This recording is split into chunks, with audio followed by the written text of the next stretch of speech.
Le rapport de situation femmes-hommes 2022-2023 sur la situation en matière d'égalité entre les hommes et les femmes met en évidence... Excusez-moi, Monsieur Berger. Ouais, Monsieur Duverger, est-ce que vous pourriez vous rapprocher du micro? Voilà, je me mets en face. Merci. Oui, bonne remarque. Il est très dommage que nous puissions disposer d'un comparatif permettant de mettre facilement en perspective les évolutions. Des tableaux regroupant les données 2021, 2022, 2023 seraient de ce point de vue bienvenus.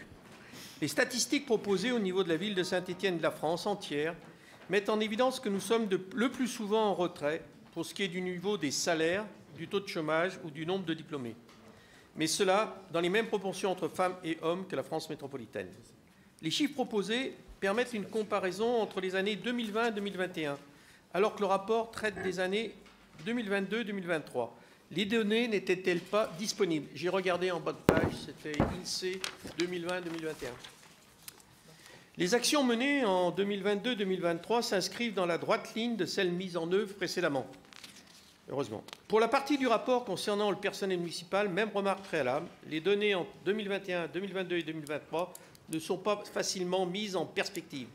Il a fallu que je reprenne l'ancien rapport et ça aurait été bien qu'il y ait les trois. Ceci étant, les mêmes rubriques sont servies de la même manière d'un rapport à l'autre, sauf de rares exceptions, et c'est déjà ça. Une baisse sensible des effectifs est constatée. On passe de 3 089 agents au 31 décembre 2021 à 2 724 au 31 décembre 2022. La mutualisation des services avec la métropole s'est faite en maintenant inchangée la proportion femmes-hommes, 57% de femmes, 43% d'hommes.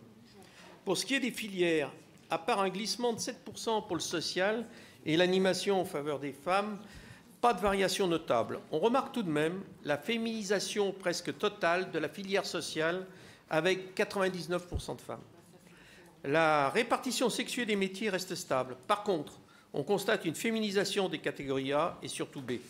Les postes de management se féminisent de façon plus sensible, plus 16% pour les managers stratégiques, dont il serait souhaitable que vous puissiez nous préciser ce que ce vocable recouvre.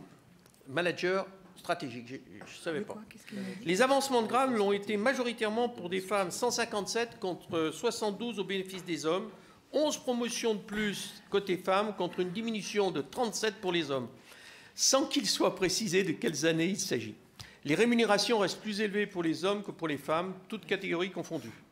Les temps partiels concernent essentiellement les femmes pour 90%, en retrait de 1% seulement par rapport à 2021. Le congé parental est massivement réservé aux femmes, 99% au lieu de 100% en 2021. Pas de progrès dans ce domaine. Si le télétravail concerne en 2022 beaucoup moins d'agents, la proportion entre femmes et hommes reste inchangée, 69 et 31. On ne perçoit que peu de progrès dans les chiffres que nous avons dénumérés. La présentation et le contenu du plan d'action ne sont pas satisfaisants. On ne peut pas savoir à sa lecture l'état d'avancement des différentes actions que vous avez énoncées en finale. 6 sont signalées réalisées. Ont-elles atteint leur objectif? Pour les 13 autres, elles sont mentionnées comme engagées sans que l'on puisse savoir comment et où en est leur état d'avancement.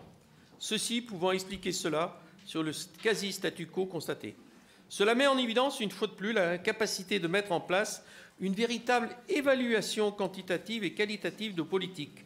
Comment, sans outils de pilotage fiable, décider ce qu'il faut modifier, conserver ou abandonner, le cas échéant, et pour atteindre quels objectifs? Merci.